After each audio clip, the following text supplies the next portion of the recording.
우리 주변 분들하고 인사 나누겠습니다. 우리 인사 나누실 때 삼위일체 하나님을 찬양합시다. 이렇게 한번 인사 나눕니다.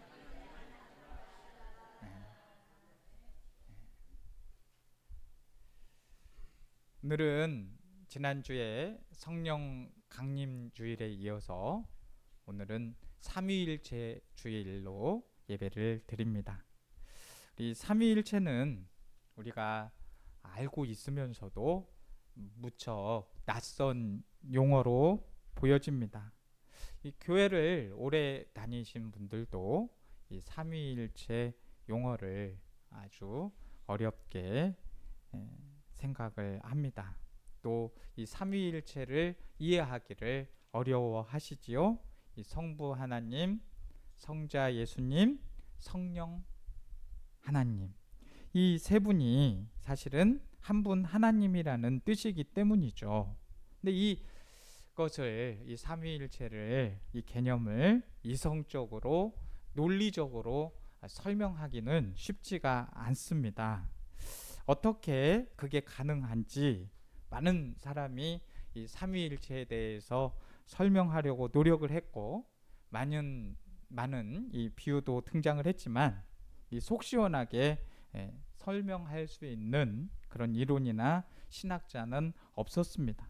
왜냐하면 이 삼위일체는 사람들이 인위적으로 만들어낸 것이 아니라 우리에게 임하신 하나님의 모습을 더듬어 묘사하다 보니 알게 된 개념이기 때문에 그렇습니다. 우리가 예배를 드릴 때마다 삼위일체 송가를 부르잖아요. 그래서 1절 가사 보면 하나님이 선택하셨고 예수님이 구속하셨고 성령님이 인치셨으니 삼위일체 하나님 찬양. 그러면서 우리가 또 4절을 찬양하잖아요. 할렐루야 하나님 찬양, 할렐루야 예수님 찬양, 할렐루야 성령님 찬양, 삼위일체 하나님 찬양. 자, 이렇게 삼위일체 찬양을 드리니까 너무 은혜스럽고 좋잖아요. 그런데 우리는 이 머리로는 이해가 잘 안 되는 일들이 있습니다. 제가 서울에서 사역하면서 살 때에는 그곳이 김포공항과 가까웠기 때문에 굉장히 비행기가 낮게 나릅니다. 처음에는 얼마나 신기하든지 비행기가 너무 낮게 나르니까 아니 어떻게 저렇게 큰 기체가 사람을 싣고 나를 수 있을까 너무너무 신기했었죠. 근데 저는 아직도 왜 그 비행기가 그렇게 뜨고 날아다닐 수 있는지, 그런 무거운 기체를 하면서 날아다닐 수 있는지 아직도 그 원리에 대해서 잘 모릅니다. 유체역학이나 이 항공 구조에 대해서 아무리 그분들이 전문인들이 저에게 설명을 해줘도 저는 그것에 대해서 이해를 잘 못합니다. 그렇지만 그럼에도 불구하고 먼 곳에 가려고 하면 비행기를 탑니다. 왜냐하면 많은 사람들이 비행기를 이용해서 매일 다니는 사람도 있고 꼭 필요할 때 다니는 사람들이 있지만은 그렇게 다닐 때에 아무 문제가 없다는 믿음이 있기 때문에 그 비행기를 타는 것입니다. 경험적으로 확률적으로 그렇기 때문에 그것을 믿는다는 말이죠. 그런데 우리가 하나님을 향한 믿음은 어떻습니까? 과연 우리는 하나님을 막 그냥 낱낱이 잘 알고 설명할 수 있기 때문에 하나님을 믿는 것일까요? 그렇지 않죠. 하나님에 대해서 우리가 쏙쏙들이 다 알고 있지는 못하지만 우리는 하나님을 믿을 수 있습니다. 먼저 믿음의 길을 걸었던 선조들의 믿음을 보면서 우리는 믿음을 가지고요. 또 지금도 우리와 함께 이 믿음의 길을 걷는 사람들을 바라보면서 우리는 확신을 하고 우리 삼위일체 하나님을 믿는 것입니다. 그러나 그것이 전부는 아닙니다. 진리의 성령이 우리에게 하나님의 영광을 십자가에서 드러내 보이신 이 예수 그리스도와 그의 은혜에 대하여 알려주셔야만 우리는 비로소 믿음을 가질 수가 있습니다. 성령이 오시기 전에 우리 제자들과 유대인들은 하나님을 알기는 알았지만 제대로 아는 것은 아니었습니다. 그래서 그들은 처음에 예수님을 제대로 알지 못하고 이해하지 못했습니다. 유대인들에게 이 하나님에 대한 믿음은 절대적 가치였고 삶의 기준이었습니다. 그들에게 하나님은 아브라함의 하나님, 이삭의 하나님, 야곱의 하나님, 이 하나님 그 이상도 그 이하도 아니었습니다. 그들이 아는 하나님은 이 모세가 전해준 토라, 이 모세 오경, 그것이 전해주는 그대로였고 거기에 기록된 율법을 그대로 준수하는 것이 믿음이었습니다. 그들에게 하나님은 이 세상의 창조주였고 우리 삶의 주인이었으며 그를 믿는 자들에게 항상 승리를 가져다주는 절대자였습니다. 그들에게 하나님이 인간의 몸을 입고 이 땅에 온다는 것은 이 말도 안 되는 신성 모독이었고 더구나 사람들의 손에 죽임을 당한다는 것은 상상조차 할 수 없는 일이었습니다. 그래서 예수님은 제자들에게 본문 12절에서 이렇게 말씀을 합니다. 아직도 너희에게 이를 것이 많으나 지금은 너희가 감당하지 못하리라 라고 말씀해 주고 있습니다. 자, 그래요. 이 제자들도 지역의 차이는 있었지만 모두 유대인들이었습니다. 그래서 그들은 예수님의 말씀을 제대로 새겨들을 수가 없었습니다. 그들에게 승리란 이 눈앞에 보이고 손에 잡히는 영광을 쟁취하는 것이 그들에게는 승리였습니다. 가시관 면류관이 아니라 이 왕관을 쓰는 것이 승리였고 십자가로 올라가는 피로 얼룩진 길이 아니라 이 왕자로 올라가는 레드카펫이 깔려서 걸어가는 것이 그들에게는 진정한 승리자의 길이었습니다. 하지만 예수님께서는 이 제자들과 다른 생각으로 다른 길을 걸으려고 하십니다. 그들이 알고 있는 상식과 믿음과는 이 전혀 동떨어진 선택을 하시는 거죠. 제자들은 하나님의 뜻을 이 감당할 만한 준비가 되어 있지 못했습니다. 메시아가 오실 것이라는 사실을 알고 있으면서도 정작 이 땅에 오신 메시아를 알아보지 못한 것이었죠. 왜 그랬을까요? 틀에 갇혀 있기 때문이었습니다. 그 틀을 벗어나는 것이 두려웠기 때문이었습니다. 그들은 아직 한 번도 비행기를 타보지 못했기 때문에 사람이 비행기를 타고 하늘을 나른다는 사실을 믿지 못하는 사람들과 같았고 틀리는 것을 두려워해서 주어진 악보대로만 연주하려고 애를 쓰는 연주자들과 같았습니다. 그러나 부활하신 예수님을 그들이 그 주님을 만나고 오순절 마가의 다락방에서 이 성령을 만났죠. 성령을 만난 제자들은 어땠어요? 달라지잖아요. 복음서에서 그렇게 예수님의 뜻을 잘 헤아리지 못했던 자들이 이제 오순절 마가의 다락방에서 성령이 임했을 때에 그 성령 충만함으로 인해서 순교까지 각오하는 제자들로 바뀌는 것을 우리가 사도행전을 통해서 보았잖아요. 이제 그들은 더 이상 과거의 사람들이 아니었어요. 그들은 이제 확신을 가지고 예수 그리스도를 증거하기 시작했습니다.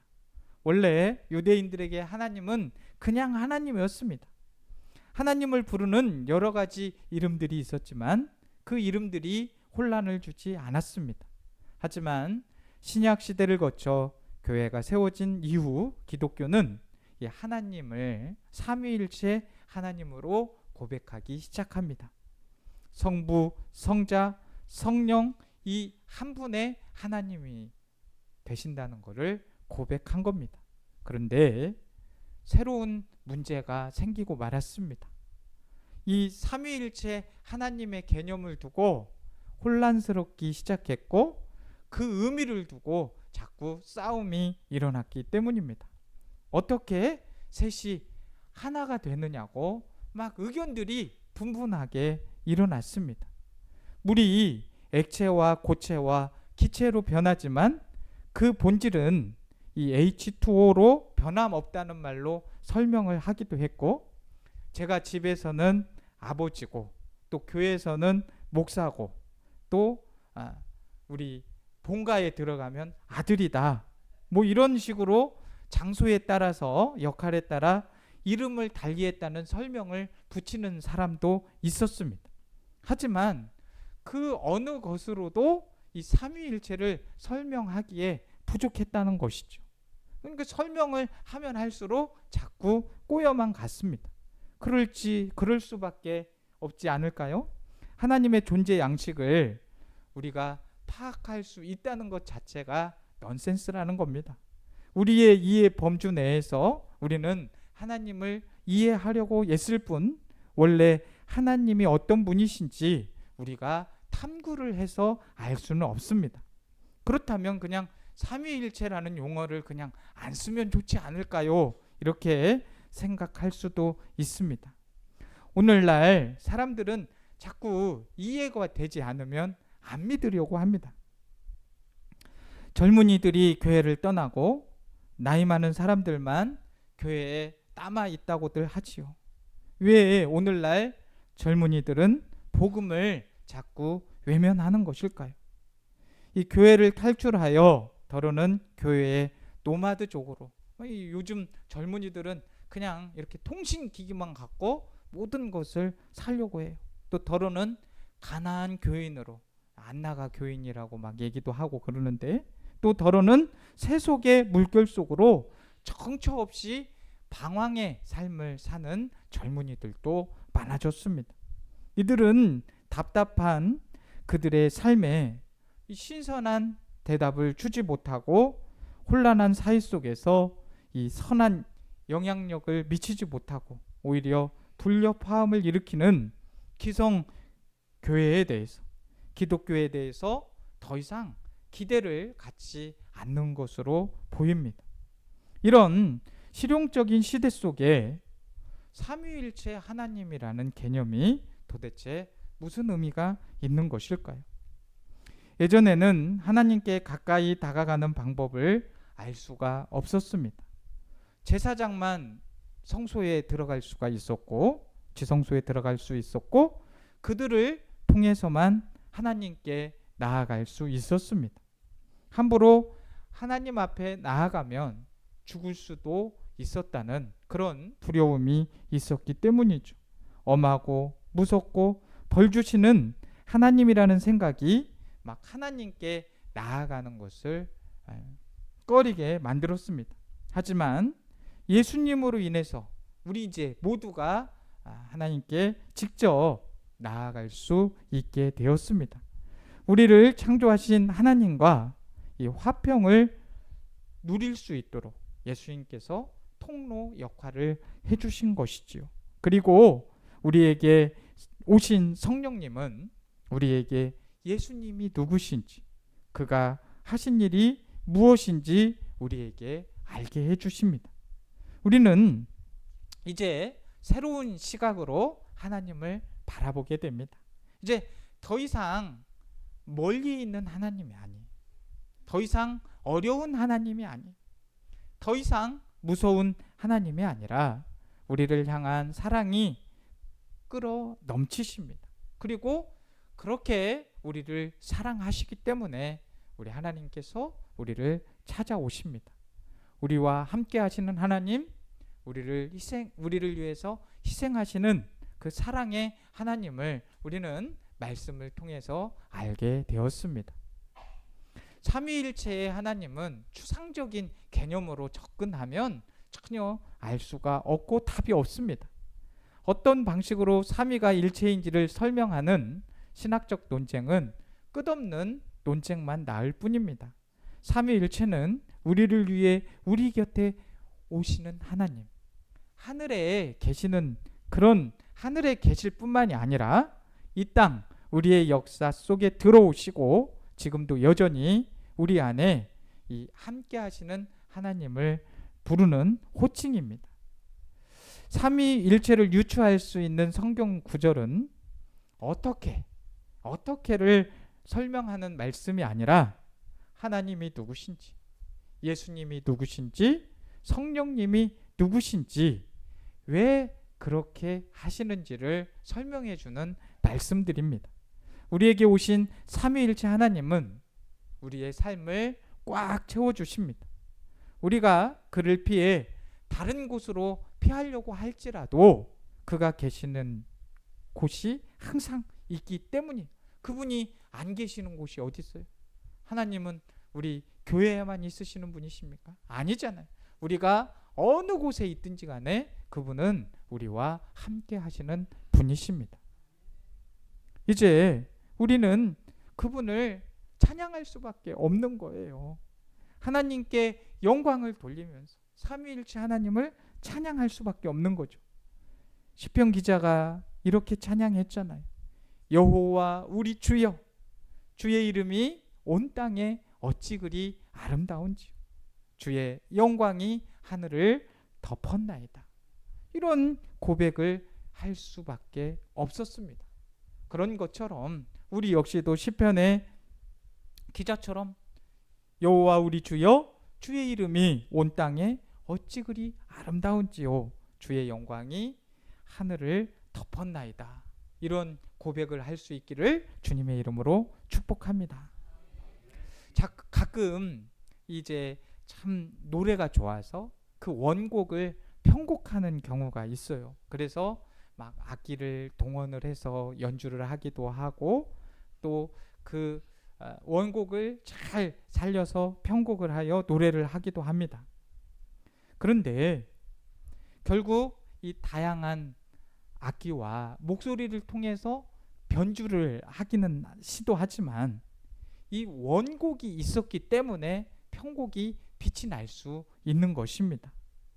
편곡 속에서도 원곡을 만나야 이거 참 멋진 곡이구나 이렇게 되지 않겠습니까? 여러분, 하나님은 어제나 오늘이나 앞으로도 언제나 동일하신 분이십니다. 하지만 우리 가운데 일하실 때 그 모습은 아주 다양한 형태로 일을 하십니다. 우리에게 가장 친숙한 방법으로 가장 적합한 방식으로 우리를 인도하시죠. 우리가 주님께 나아가는 방법도 마찬가지입니다. 중세 시대에는 단조로운 그냥 그레고리안 그런 성가로 하나님을 찬양했다면 오늘날에는 많은 악기를 통해서 찬양을 하기도 하잖아요. 우리가 우리 교회만 해도 벌써 기타도 있고 바이올린도 있고 뭐 드럼도 있고 한데 여러 가지 악기로 찬양을 하기도 한다는 것이죠. 무엇이 맞고 틀리기가 아니라 유대인들은 하나님을 구약 성경을 통해서만 접했습니다. 하지만 오늘 기독교는 구약과 신약을 통합해서 그것을 통해서 하나님을 만나게 됩니다. 신약의 말씀은 그 약속된 구약의 말씀들이 다 이루어지지 않습니까? 그러면은 신약의 말씀이 구약의 예언들대로 이루어졌다면 이 하나님의 말씀은 오늘날에도 이루어지게 될 줄로 믿습니다. 인간이 살아가는 시대와 문화는 변화를 자꾸 거듭하지만 하나님의 말씀은 변함이 없습니다. 참 꽃들이 아름답게 피잖아요. 그런데 우리 이사야 선지자가 뭐라고 이야기를 했습니까? 풀은 마르고 꽃은 시드나 하나님의 말씀은 영원하다. 그게 보여지는 게 우리 5월 초만 해도 장미가 얼마나 예뻤습니까? 한 송이 필 때 저는 거의 쓰러지는 줄 알았어요. 너무 예뻐가지고 꽃 하나가 피는데 어찌 그렇게 아름다워. 그런데 이틀 지나니까 더 예뻐지고 더 풍성해지면서 너무 예쁜 거예요. 와, 이렇게 꽃이 예쁠 수가 있구나. 그러나 5월 말이 되니까 어때요? 한 입, 두 입 떨어지더니 저거 쓰는 것이 계속해서 아침마다 일어나면 장미 꽃잎 쓰는 게 일이에요. 제가 도시에 살 때는 눈도 쓸 일이 없고 그렇게 많은 일들이 없었는데 꽃 쓸다가 볼 일 다 보겠어요. 그런데 왜 그렇게 봅니까? 또 예쁜 모습이 있잖아요. 그런데 이런 피조물들을 보면서 하나님의 말씀이 직접적으로 다 다가오는 거예요. 진짜네. 풀이 마르고 꽃은 시드네. 그런데 하나님의 말씀은 영원히 시들지 않는다는 겁니다. 그래서 이 하나님의 말씀은 진리는 변화될 수가 없는 겁니다. 그래서 변치 않으시는 진리는 오직 하나님이세요. 제가 그 목회자 코너에서도 썼지만 우리 교회는 참 신기한 곳이에요. 조금만 옆으로 가면은 절이 있고 조금만 옆으로 가면 무속인이 있어요. 저도 뭐 그분들하고 친하게 지내고 가서 막 뭐 다 맞춰주고 그러고 싶죠. 그러면은 좋다고 하겠지요. 그런데 그분들을 제가 존중해 줄 수는 있지만 그분들의 종교는 제가 결코 옳다고 말씀드릴 수가 없어요. 왜냐? 진리는 딱 하나이기 때문에. 그분들은 제가 존중해 줄 수 있지만 그분들의 종교는 절대 존중해 드릴 수 없습니다. 왜냐하면 진리는 단 한 분이신 하나님 한 분밖에 없으시기 때문입니다. 변치 않으시는 진리는 오직 하나님 한 분이시. 하지만 하나님께로 나아가는 방법들은 시대를 따라서 반복하기 마련입니다. 우리가 우리에게 말씀을 통해서 꼭 필요한 방법으로 주님께 나아갈 수 있는 방법을, 그런 연구들을 우리가 자꾸 해야 됩니다. 말씀으로, 기도로, 찬양을 통해서 어떻게든 진리의 하나님 그분 붙잡고 살아야 되지 않겠습니까? 그래서 우리에게 가장 적합한 방법으로 예수 그리스도를 통해서 주님께, 더 하나님께 나아갈 수 있기를 바라고, 우리 주님께서 뭐라고 요한복음 14장 6절에서 말씀해요? 나는 길이요 진리요 생명이니 나로 말미암지 않고는 아버지께로 올 자가 없느니라. 예수님을 통해서 하나님께 나아가는 우리 모두가 되기를 주님의 이름으로 축복합니다.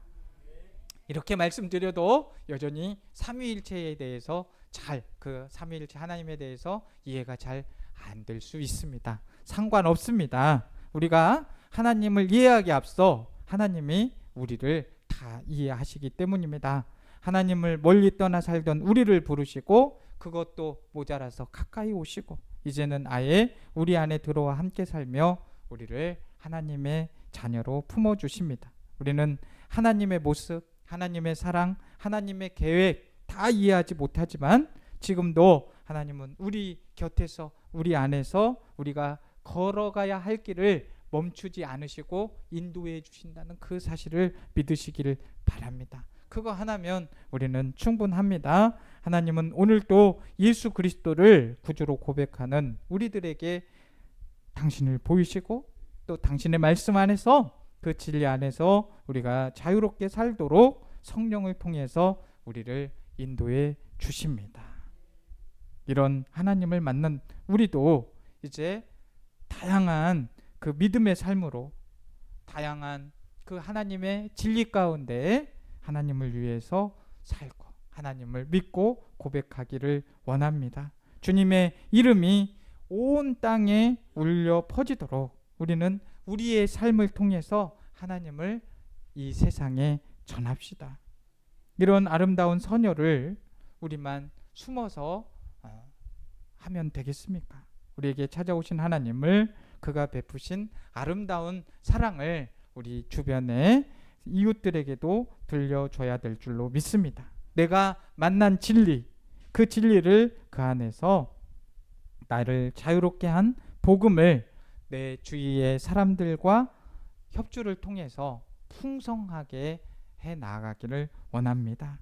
우리가 표현한 하나님에 대한 믿음의 고백, 믿음의 노래는 이 세상 많은 교회와 그리스도인들의 찬양과 어우러져서 삼위일체 하나님께 영광을 올려드리는 이 아름다운 하모니가 되어서 온 세상에 울려 퍼져야 될 줄로 믿습니다. 그 첫걸음이 바로 예배가 되어야 될 줄로 믿습니다. 그리하여서 우리 많은 이들과 함께 예배의 첫 자리에서 하나님을 높여드리고 하나님께 영광을 돌릴 수 있는 자리를 만드는 저와 우리 성도님들이 되기를 바라였어요. 그래서 우리가 초반에 찬양했던 것처럼 할렐루야 하나님 찬양, 할렐루야 예수님 찬양, 할렐루야 성령님 찬양, 삼위일체 하나님을 마음껏 찬양하고 그분을 전할 수 있는 저와 우리 성도님들이 다 되시기를 주님의 이름으로 축복합니다. 축복합니다. 하나님 아버지, 우리는 삼위일체 하나님을 믿습니다. 하나님이 우리를 선택하셨음을 믿고 예수님이 우리를 구속하셨음을 믿습니다. 또한 성령님이 인치셔서 우리는 하나님께 영광 돌리며 살게 되는 줄 믿습니다. 이성으로만 이해하려고 하지 않고 마음과 이성이 하나가 되어 삼위일체 하나님을 찬양하며 살아나아가는 우리 모두가 되게 하여 주옵소서. 우리의 삶은 주님의 뜻하신 곳에 있어야 될 줄로 믿습니다. 그 뜻하신 곳에 우리가 항상 있게 되기를 간절히 원하옵고 예수님의 이름으로 기도드립니다. 아멘.